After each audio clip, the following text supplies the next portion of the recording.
மேட்சிங்கான வேஷ்டி சேலை மற்றும் குவாலிட்டியான ஷர்ட்ஸ் அண்ட் ட்ரவுசர்ஸ் அஃபோர்டபிள் பிரைஸ்லயும் வாங்க மதுரை யாஸ்கோவுக்கு வாங்க. இது தமிழ்நாடு முழுவதும் உள்ள அனைத்து முன்னணி கடைகளிலும் கிடைக்கும். கேட்கும்போது ரொம்ப இமோஷ்னலாக இருந்துச்சு.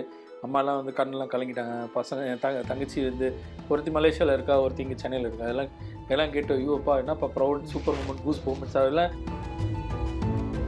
விஜய்லாம் முன்னாடி என்ன சொல்லியிருக்காங்க, என்னங்க வாய் விட்டு பேசவே மாட்டார், என்ன சரியான பந்தா அப்படின்ற மாதிரி யோசிச்சிருப்பாங்க. பட் அவர் அப்படி இல்லை. ஆக்சுவலாக வெளியில்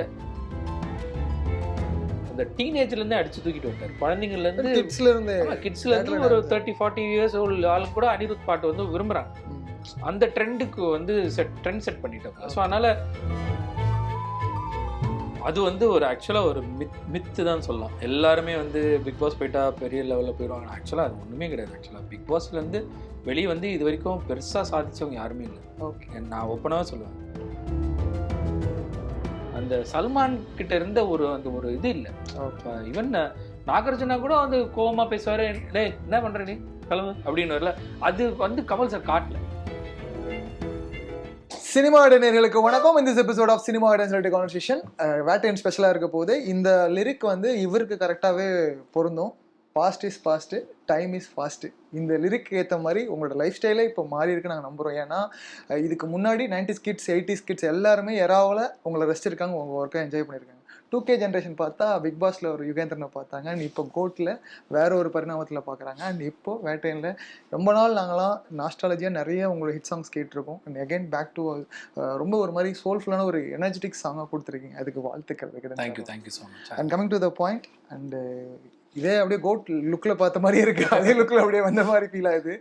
அண்ட் இல்லை, இப்போ சமீப காலமாக நான் இப்படி தான் இருக்குது. ஆக்சுவலாக நீங்கள் பிக் பாஸில் பார்த்தாலும் இப்படி தான் இருந்தே பண்ணேன். பிகாஸ் இது சும்மா I just wanted to have a different look. ஏன்னா ஒரு ஐடென்டிட்டி வேணும்ல. ஓகே, ஸோ தோற்றத்தில் ஏதாவது ஒரு ஐடென்டிட்டி காட்டுறதானே இப்போ. அதனால சரி, ஒரு முடியெல்லாம் இருக்குது. எல்லாரும் வந்து முடி கொட்டிருச்சா அதனால தான் அப்படி போட்டார் அப்படிலாம் இல்லை. கோட்டில் அதான் முடி காட்டியிருக்கேனேப்பா.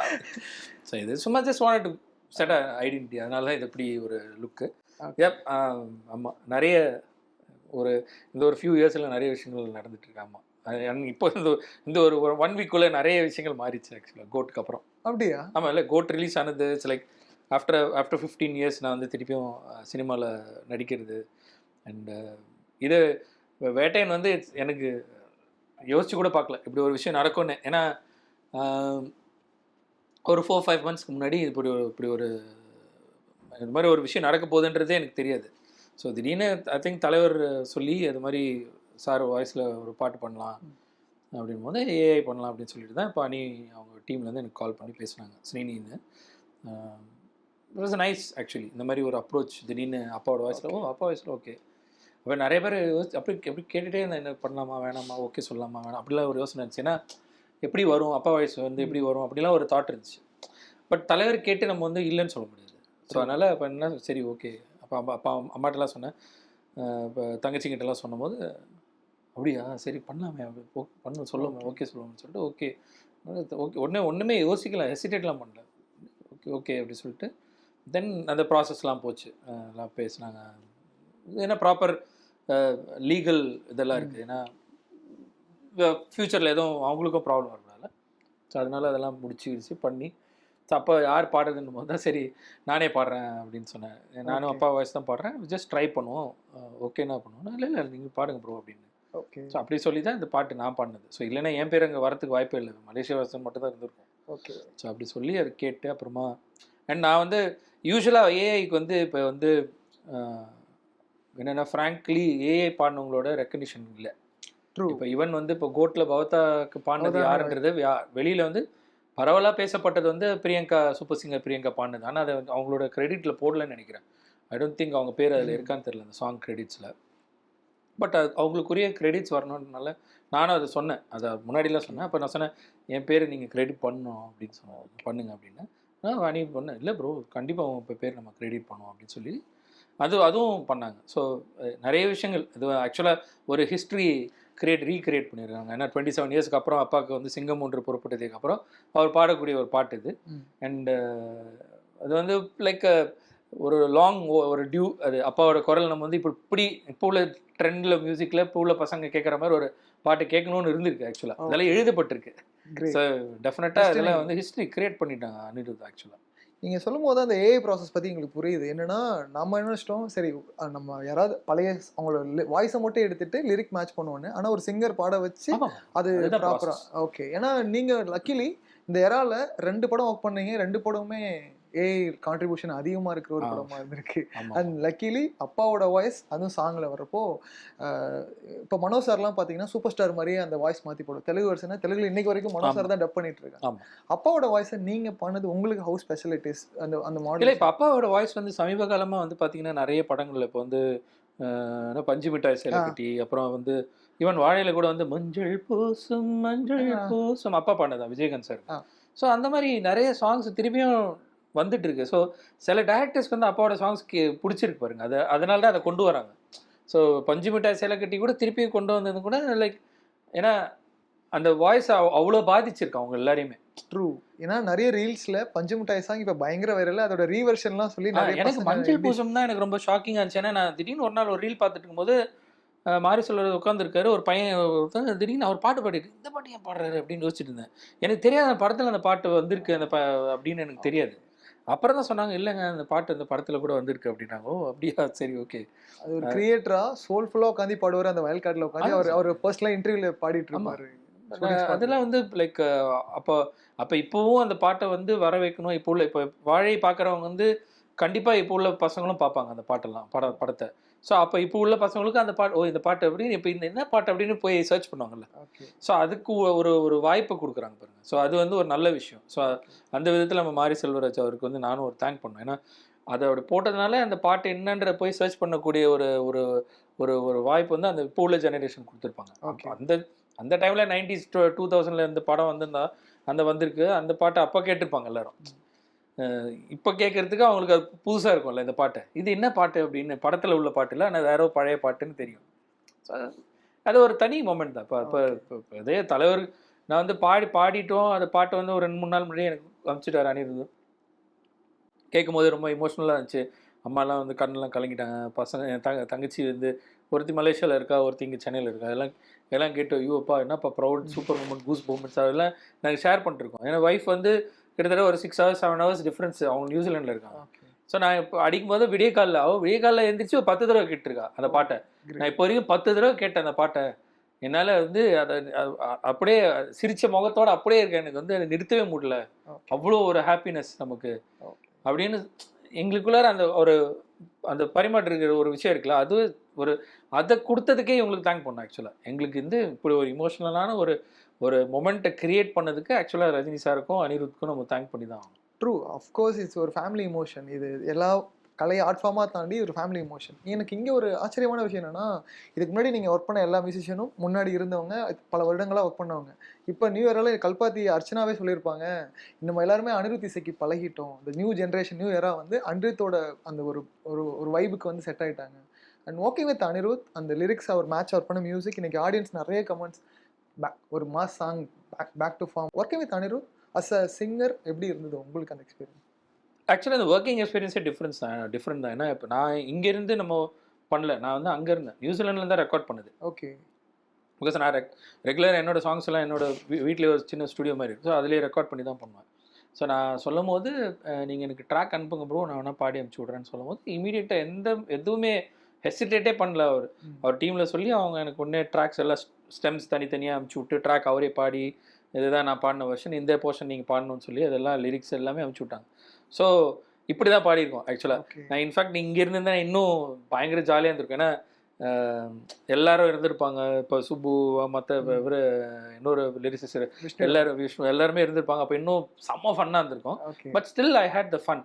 ஏன்னா அது தனியாக இருந்தாலும் அது ஒரு தனி ஃபீலிங்கோடு இருந்துச்சு நான் பாடும்போது. ஏன்னா நான் பாடுற டைமில் 1:30 மணி நைட்டு ஒரு 2 மணி ஒரு 1:30 மணி தான் அங்கே பாடுவேன்.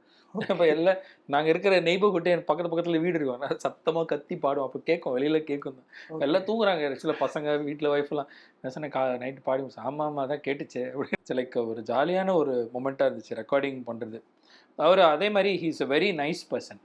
அனிருத் வந்து இஸ் லைக் நான் பார்த்த வரைக்கும் வந்து நம்ம வெளியில் நிறைய விஷயங்கள் நம்ம நிறைய பேரை பற்றி நிறைய இப்போ என்னையே கூட நிறைய பேர் என்ன சொல்லுவாங்க, வெளியில் வேறு மாதிரி சொல்லலாம், ஒரு பந்தா அப்படின்னு சொல்லுவாங்க அப்படின்னு. ஆனால் நான் அப்படி இல்லை, ஜாலியாக தான் இருப்பேன், எப்பவுமே ஜாலியாக இருக்கிறது தான். அதே மாதிரி தான் இருக்கார் அவரும். அவர் பார்க்குறதுக்கு சில செலிபிரிட்டிஸ் வந்து they can't afford to be தெம்செல்வ்ஸ்ல இல்லை சம்டைம்ஸ் பப்ளிக்னு வரும்போது ஒரு அது வந்து ஒரு ஃபசாட்னு சொல்ல முடியாது. பட் ஆனால் ஒரு விதமான நமக்குன்னு ஒரு சின்ன ஒரு ஃபில்டர் போட வேண்டிய செல்ஃப் லேயர், அது செல்ஃப் லேயர், ப்ரொடெக்ஷன் லேயர் அப்படி கூட அது அப்படிதான். இப்போ நம்ம ஒரு ஃபோனுக்கு ப்ரொடெக்ஷன் லேயர் போடுறோம்ல, அந்த மாதிரி நமக்குன்னு நம்ம மேல வந்து கீரலும் வந்துடக்கூடாதுன்ற ஒரு தோணு இருக்கும்ல உள்ளுக்கு. அது அந்த நினைப்பு இருக்கிறதுனால அவங்களா இருக்க முடியாது சம்டைம்ஸ்ல. ஸோ அதனால சில பேர் இப்போ விஜய்லாம் முன்னாடி என்ன சொல்லியிருக்காங்க, என்னங்க வாய் விட்டு பேசவே மாட்டார், அதனால் சரியான பந்தா அப்படின்ற மாதிரி யோசிச்சிருப்பாங்க.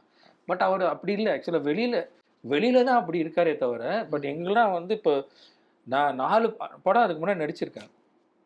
அந்த 4 படத்துல இல்லாத ஒரு க்ளோஸ்னஸ் இந்த படத்துல வந்துச்சு எனக்கு. பாண்டிங் அவ்வளோ க்ளோஸ் ஆயிட்டோம். ஏன்னா அப்ப ஸ்டண்ட் உங்களுக்கு என்ன பண்ணிருக்கீங்க. அப்ப என்ன பிரச்சனைனா, அப்போ உள்ள சூழ்நிலையில அவர் கிட்ட நெருங்கவே விட மாட்டாங்க.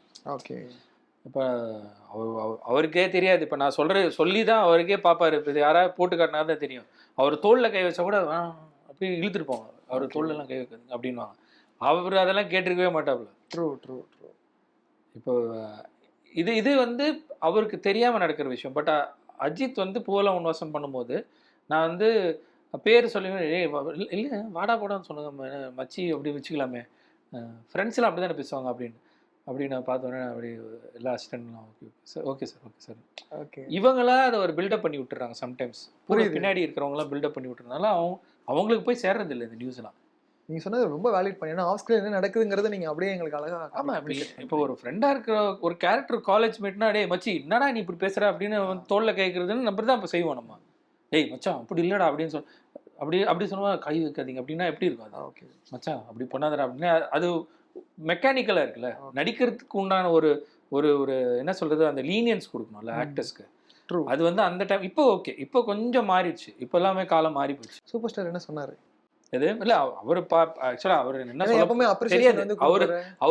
அவர்கிட்ட இருந்து எனக்கு வந்து நான் அவர் போய் நேரில் மீட் பண்ண சொன்னேன். அணிகிட்ட சொல்லும்போது சொன்னேன், எப்படியாவது ஒரு தடவை அவர் மீட் பண்ணி தேங்க் பண்ணோம் அப்படின்னு சொன்னால், இல்லை ப்ரோ நம்ம மீட் பண்ண அவர் நெக்ஸ்ட் இந்த வீக் மீட் பண்ணலாம் அப்படின்னாரு. அணி நம்ம மீட் பண்ணி பேசுவோம், நம்ம ஒரு நாள் போவோம்.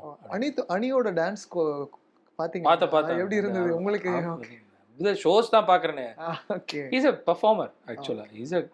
அதாவது அந்த மற்ற மியூசிக் டைரக்டர் ராஜா சார் வந்து இப்போ நம்ம வந்து நான் இப்போ ராஜா சார் ஷோலாம் போயிட்டு இருக்கும்போது அவருக்கு ஒரு ஏஜ் குரூப் இருக்குது.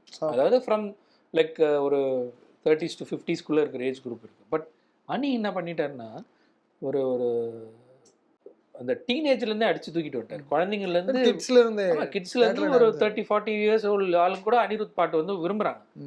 அந்த ட்ரெண்டுக்கு வந்து ட்ரெண்ட் செட் பண்ணிட்டாங்க. ஸோ அதனால் அதை கேப்சர் பண்ணுறது தான் பெரிய விஷயம். அந்த ஏஜ் குரூப்பை கேப்சர் பண்ணிங்கன்னா தான் நீங்கள் இன்டர்நேஷ்னலில் போய் ஷோ பண்ணிங்கன்னா அந்த குரூப் வரும். இல்லைன்னா வந்து எல்லாம் 30s 40sலாம் வந்து அப்படி பார்ப்பாங்க, ரொம்ப டயர்ட் ஆயிடுச்சுன்னா போக மாட்டாங்க, ஷோ வேணாம் பரவாயில்ல அப்படி இருப்பாங்க. பட் யங்ஸ்டர்ஸ் அப்படி கிடையாது, அடிச்சு பிடிச்சாது போவாங்க. இன்னும் ஆஸ்திரேலியாவில் நியூசிலாண்டில் ஷோ நடக்கல, ஆஸ்திரேலியாவில் தான் நடந்துச்சு. ஆனால் நியூசிலாண்ட்லேருந்து ஃப்ளைட் போட்டு இப்போ அணில் ஷோக்கு போய் பார்த்துட்டு வந்தாங்க. எனக்கு தெரிஞ்ச ஃபேமிலியில் உள்ள பசங்களே போச்சுங்க எல்லாம். பரவாயில்ல, கிரிக்கெட் எந்த அளவுக்கு ரசிக்கிறாங்களோ அதே மாதிரி மியூசிக்கும் கிரேட். அண்ட் யுகேந்திரன் அவர்களை வந்து நாங்கள் வேற ஒரு பரிமாணத்தில் பார்த்தது அண்ட் பர்சனல் பேஜஸ் பார்த்தது அஃப்கோர்ஸ் பிக் பாஸில். ஏன்னா ஹீஸ் மோர் சென்சிபிள். ஏன்னா உங்களை இனிஷியலாக பார்த்தாலும் நிறைய நெகட்டிவ் கேரக்டர்லையும் பார்த்துட்டோமா, பாடுவார், சூப்பர் சிங்கர்லாம் தெரியும். பட் சினிமாட்டிக்காக கேரக்டர் தாண்டி பர்சனல் யாருன்றதை தெரிஞ்சுக்கிறதுக்கு ஒரு பெரிய ஸ்பேஸ் கிடைச்சது பிக் பாஸ். அண்ட் பிக் பாஸில் ஒரு நல்ல ரீச் இருந்தது. அண்ட் நிறைய இடங்கள்ல இவர் பேசுகிற பாயிண்ட் வேலிடாக இருந்தது. ஏன்னா அந்த ஷோ டைப் பண்ண டைம்லலாம் as an anchor as a பர்சனாக நான் ஒரு அப்சர்வ் பண்ண ஒரு ஒரு பாயிண்ட் ரொம்ப கரெக்டாக பேசுகிறாரு. மேபி இந்த டைம் லைனுக்குள்ளே வரும்போது அது கிளிக் ஆகாமல் போயிடுது 1 hour எபிசோட்லாம்.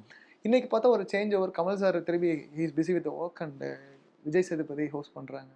இந்த ஷோ உங்கள் லைஃப்பில் எப்படி மாற்றுச்சா? ஏதாவது என்ன பெர்ஸ்பெக்டிவ் மாறுது? அது வந்து ஒரு ஆக்சுவலாக ஒரு மித்து தான் சொல்லலாம். எல்லாருமே வந்து பிக் பாஸ் போயிட்டா பெரிய லெவலில் போயிடுவாங்க. ஆக்சுவலாக அது ஒன்றுமே கிடையாது. ஆக்சுவலாக பிக் பாஸ்லேருந்து வெளியே வந்து இது வரைக்கும் பெருசாக சாதிச்சவங்க யாருமே இல்லை. ஓகே, நான் ஓப்பனாக சொல்லுவேன், அது ஓப்பன் ஸ்டேட்மெண்ட்டாக சொல்லலாம். ஹரிஷ் கொஞ்சம் ஹரிஷ் கல்யாண் அண்ட் இப்போ கவின் சொல்கிறேன். கவின் வந்தார், அவ்வளோதான். சாண்டி. ஸோ நீங்கள் செலக்டிவாக 1-2 பேர் தான் அதுலேருந்து பெருசாக வந்து நம்ம எதிர்பார்த்த அளவுக்கு எல்லாரும் வந்து இப்போ இதுக்கப்புறம் பெரிய லெவலில் போவாங்கலாம் யாருமே கிடையாது. ஓகே, யாருமே இல்லை. அது வந்து ஒரு ஒரு உங்களுக்கு வந்து அது ஒரு சின்ன ஒரு வழி, அவ்வளோதான். அந்த நம்மளோட லைஃப் ஜேர்னியில் அது ஒரு சின்ன ஒரு ரூட், அது சும்மா டச் பண்ணிட்டு போகிற ஒரு விஷயமத்தை தவிர அந்த நேரத்துக்கு ஒரு எக்ஸ்போஷர் இருக்கும். அது சம்டைம்ஸ் அது நெகட்டிவ் எக்ஸ்போஷராக இருக்கும், சம்டைம்ஸ் பாசிட்டிவாக இருக்கும். அது எப்படி வெளியே வருதுன்னு ஆக்சுவலாக மேக்ஸிமம் நிறைய பேருக்கு நெகட்டிவாக தான் போய் முடிச்சிருக்கே தவிர யாருக்கும் அதனால பெரிய நல்ல பேர்லாம் வந்து நான் அதனால நான் வந்து லாஸ்ட் 3 நாள் முன்னாடி கூட கிளம்புறதுக்கு முன்னாடி நான் ஒய்ஃப்ல சொன்னேன், ஐயோ நான் போகணுமா, நல்ல பேரோட போயிருக்கோமே, தேவையில்லாமல் போய் இன்னும் பிரச்சனை ஆகிட போகுது. ஏன்னா சண்டை போகிறதுக்குன்னே ஒரு கும்பல் வரும், நம்ம போய் உள்ளே போய் மாட்டி ஏதாவது பிரச்சனை ஆகிட போகுது, வேணாம் அப்படின்னு நான் யோசிச்சு பரவாயில்ல, சும்மா அட்லீஸ்ட் ஒரு 2 வாரம் வச்சும் போ, அது நீ வந்து ஒன்றும் விளையாடலன்னா ஒன்றே அமுச்சிருவாங்க, அவங்களே அமுச்சிருவாங்க மக்களே அப்படின்னு. ஆனால் அது போச்சு, அது 2 வீக்ஸ் 3 வீக்ஸ் ஆச்சு, கேப்டன் ஆக்குனாங்க, 4 வீக்ஸ் ஆச்சு. ஐயோ டே என்னை விட்டுருங்கடா, நான் போகணுடா, என்னை விடுங்கடா, என்னால் முடியாதுடா இங்கே அப்படின்னு இருந்துச்சு. ஏன்னா எனக்கு வந்து ஜாலியான ஒரு கேரக்டர் தான், பட் ஆனால் வந்து காலி பண்ணுற கேரக்டர் இல்லை. நான் ஜாலி பண்ணுற கேரக்டரை தவிர காலி பண்ணுற அங்கே வந்து எல்லாம் காலி பண்ணுற கேரக்டர். அது வந்து அவங்களோட ஸ்ட்ராட்டஜியாக இப்படி தான் இந்த கேம் விளையாடணும்னு உள்ளே வந்தவங்க. அது நம்ம ஒண்ணுமே செய்ய முடியாது. விஜய் சேதுபதியோட என்ட்ரி எப்படி இருக்கும்னு எதிர்பார்க்குறீங்க? தெரியல, ஏன்னா அவரை வந்து நம்ம அந்த மாதிரி ஒரு கோணத்துல பார்த்ததே இல்லை. அவர் இப்போ மகாராஜால தான் கோவமா பார்த்துருக்கணும், அதுக்கு முன்னாடி ஒன்றும் அவர் பெருசா கோவப்படுற மாதிரி எதுவும் சீன்லையும் நான் பார்த்ததே இல்லை. ஸோ மேபி மகாராஜா மாதிரி ஒரு டெரரா வந்தாருன்னா ஓகே, என்ன பேசுற அப்படின்னா ஓகே, என்னங்க அப்படின்னாருன்னா ஐயோ தலைவான் இருக்கும். ஸோ ஐ திங்க் கமல் சாரை மிஸ் பண்ணது அதுதான். கமல் சாரே வந்து என்ன மிஸ் பண்ணாருன்னா, அவர் வந்து அந்த சல்மான் கிட்ட இருந்த அந்த ஒரு இது இல்லை. ஈவன் நாகார்ஜுனா கூட வந்து கோவமா பேசுவாரு, டேய் என்ன பண்ற நீ கிளம்பு அப்படின்னு வரல. அது வந்து கமல் சார் காட்டல. அது வந்து 1-2 அது சொல்லி ஒரு 2 தடவை காட்டியிருக்காரு. பட் உள்ள வந்து காட்டுன்னு காட்டியிருந்தாங்கன்னா அது வேற மாதிரி இருக்கு. அதாவது ஒரே மாதிரி இருக்கு, நியூட்ரலா இருக்கணும். அதுதான் இப்போ விஜய் சேதுபதி வந்தாருன்னா பயஸ்னஸ் இல்லாம நியூட்ரலா, தப்புனா தப்பு, அதே மாதிரி ரைட்டுன்னா அங்கேயே வந்து பாராட்டணும்.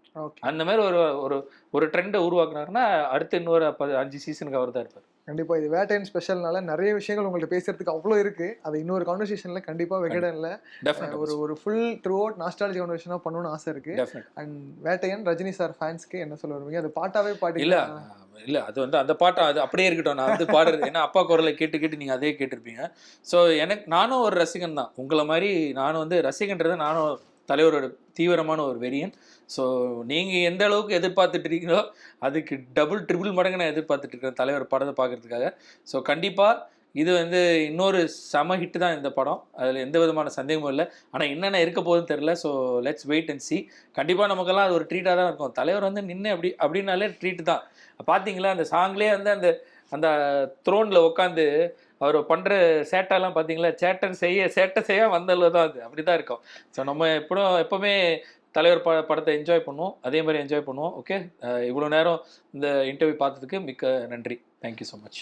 வேட்டி சேலைய மேட்சிங்லையும் மற்றும் குவாலிட்டியான ஷர்ட்ஸ் அண்ட் ட்ரவுசர்ஸ் அஃபோர்டபிள் பிரைஸ்லையும் வாங்கணுமா? அப்போ மதுரை யாஸ்கோவின் ஷர்ட்ஸ் அண்ட் ட்ரவுசர்ஸ்ல தான் வாங்கணும். இது தமிழ்நாடு முழுவதும் உள்ள அனைத்து முன்னணி கடைகளிலும் கிடைக்கும். உனக்கும் எனக்கும் வேஷ்டியும் சேலையும் இனி என்றும் ஒன்றாய்.